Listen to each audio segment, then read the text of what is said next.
Defendant has been charged with violating the conditions of his community control sanctions. Scheduled for a probable cause hearing today. We're in open court with the defendant and his attorney, Mr. James Matthews. Mr. Matthews, what's the defendant's intention at this time? Thank you, Your Honor. Mr. Starkey wishes to waive both his right to a probable cause and final hearing and enter a plea of guilty to the violation. Mr. Starkey, you have been charged with violating the conditions of your community control sanctions. Specifically, it's alleged you violated two separate rules. Rule 4 requires you to report the address at which you're actually living at. You're not to change that residency address without prior notification and approval from your probation officer. And you went to Toledo to be a resident of Racing for Recovery without informing your probation officer. That is the allegation. Second violation is Rule 9, which prohibits a probationer from leaving Lake County or your current county of residence without permission from your probation officer, and you're not to leave the state of Ohio without permission from the court. And again, you went to Toledo, Ohio without permission from your probation officer. Now, you have the right to have two hearings regarding these allegations. The first is a hearing where the state would be required to present some evidence to suggest you probably committed the violations. That's called a probable cause hearing. The next is called a final hearing on the merits, and that's a hearing where the state would be required to prove the actual merits of what they're alleging. Now, you could have either or both of these hearings, but you can also waive the hearings and plead guilty to the violations. Your attorney has indicated he believes that's what you want to do, is waive the hearings and plead guilty. Is that correct? Yes, Your Honor. Well, before I can accept your waiver and plea, I need to make sure you understand the potential penalties you face if you are found to have violated your community control sanctions. If in fact that did occur, the court could extend your probation up to 5 years. I could impose more restrictive sanctions against you, or I could terminate your probation and send you to prison. If I did that, it could be anywhere from 6 to 12 months on each count. Those terms can be served ordered to be served consecutive to each other, so possibly 24 months in prison. You understand all the potential penalties you face if you are found to have violated your community control sanctions? Yes, Your Honor. Well, having been so advised, what do you want to do at this time? Do you want to have either of these hearings, or do you want to waive the hearings and plead guilty to the violations? I would like to plead guilty, Your Honor. If the court will accept your pleas, find that you did violate your community control sanctions. Mr. Matthews, is there any reason not to go forward with sentencing? No, Your Honor. Anything you want to say on behalf of your client? Yes, thank you. Your Honor, Mr. Starkey is asking to remain on community control. He is indicating that if he is able, he believes he may be able to get his job back at Longhorn Steakhouse, and would like to address the court as to the specifics of these violations. Mr. Starkey, you have the right to address the court before your sentence. You can say anything you want. Is there anything you want to say at this time? Yes, Your Honor. Go ahead. First, I'd just like to apologize for troubling everyone here today. It all falls on my blame. I did not properly read the rules of probation. I thought it stated that I had to get permission to leave the state. I did not. I must have read it too fast when I signed it, and Craig Berry showed it to me when I was arrested. So I did violate. There's no doubt about that. You've been on probation in Lake County multiple times before. Those rules, the same rules have been in place since I've been a prosecutor 35 years ago. It's been a long time. I honestly, though, I thought it said I had to get permission to leave the state, and I apologize for that. As for going to Toledo, my parents live in Toledo, and that's the main reason why I wanted to go out there. The whole time I was at Lake House, I was planning to go to team recovery, and initially when I called Kim, she said that was fine, there wasn't a problem with that. And when she called back a week later, she stated that she had talked to you, and you said that I couldn't do. Kim, you told him it was fine. No, I did not tell him that it was fine. I said, you don't have a condition of sober living. I said, now I will say I said this. I said, I don't see where it would be a problem, but let me call the judge and talk to him first, because it wasn't a condition of his. But I very clearly called him back after I spoke with you and said the judge said absolutely not. Go ahead, Mr. Starkey. Okay. Yes, so she had called me back. Originally when I talked to her, she said that there wouldn't be a problem. And I guess afterwards she talked to my counselor and then called me back and said that she talked to you, and you said I couldn't do sober living in Toledo. If I wanted to do sober living, I had to do it in Lake County. And I asked her that didn't seem fair to me, and she said that I should write you a letter. So after getting off the phone with her, I called my attorney, Brad Wolf, and asked him what I could do about it. He said to call and get clarification from Kim exactly what it was that I wasn't allowed to do. So I called and I left Kim a message saying that I wanted clarification, asking her if you were saying I couldn't leave the county or temporarily leave the county. I told her that my parents live in Toledo, and I was thinking maybe possibly just moving in with them. Well, it had nothing to do with your girlfriend. Nothing to do with my girlfriend. That's bullshit. I swear. You wanted to go there last time we were here because that's where your girlfriend was getting treatment. You wanted to go wherever she was. I was the one who wanted us to go to Team Recovery because my parents live in Toledo, All right. Your Honor. I left a message and said I was thinking about maybe just moving in with my parents. At the time, I was considering that option. So after about 2 days, I hadn't received a call back from her, so I called her again. And when I asked him for clarification about what it was that I wasn't allowed to do, I was asked her, are you saying I can't leave the county or temporarily leave the county? Because that's what my attorney asked me to ask. Kim stated that you said I can't go to the same facility as my girlfriend. And so I took it as I could possibly go to a different facility than she was at. And I didn't plan on How are you going. going to report to your probation officer? I drive. It's like I came down here. I never planned on missing a probation appointment.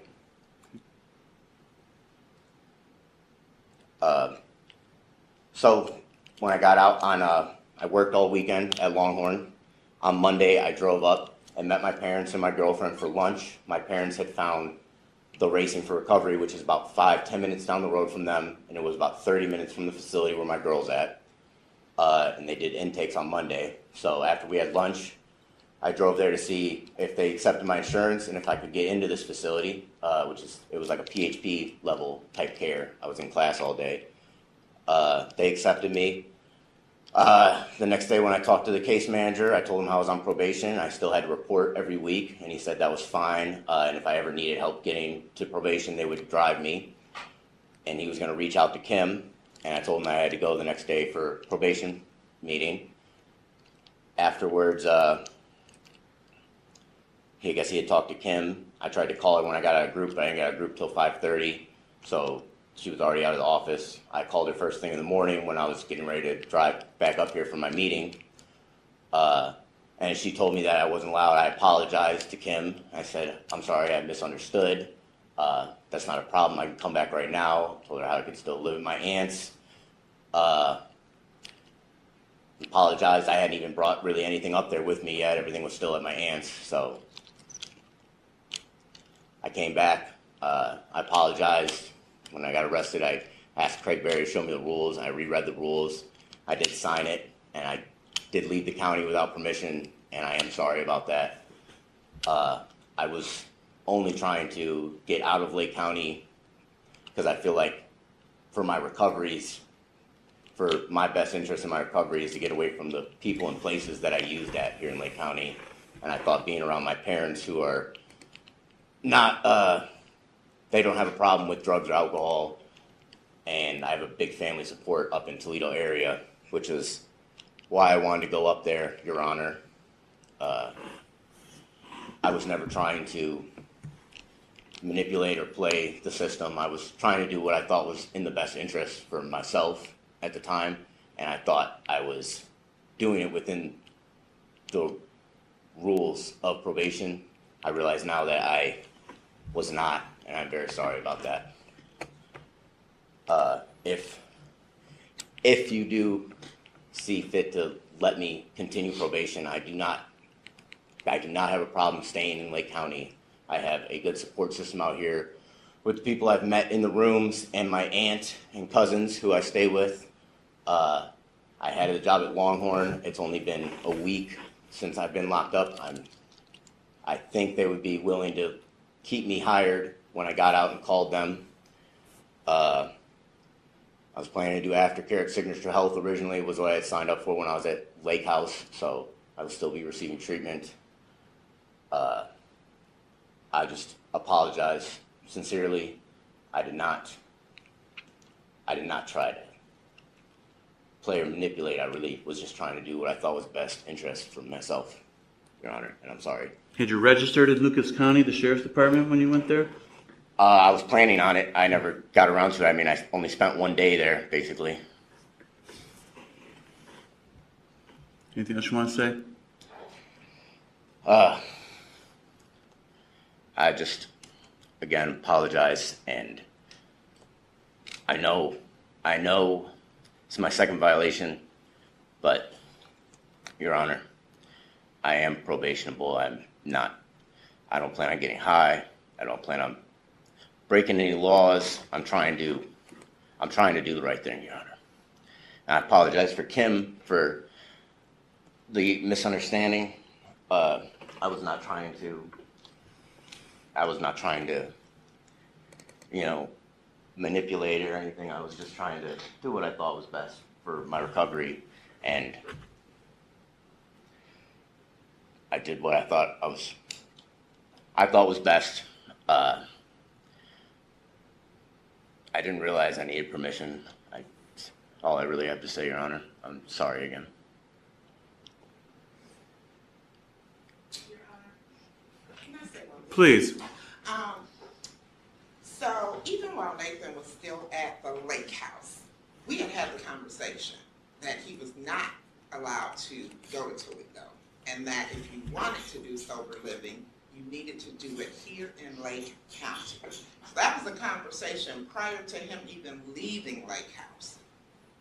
Now, the first conversation that we had where he did ask me about going to Toledo, that was prior to the last conversation that after I spoke with you. I go, I said, well, you're not supposed to do sober living. I said, so I don't see if it would be a problem. I said, but let me call the judge.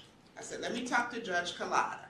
After I spoke with you and you said, nope, he has to stay in Lake County, I immediately called back to Lake House and told him that you said no Toledo.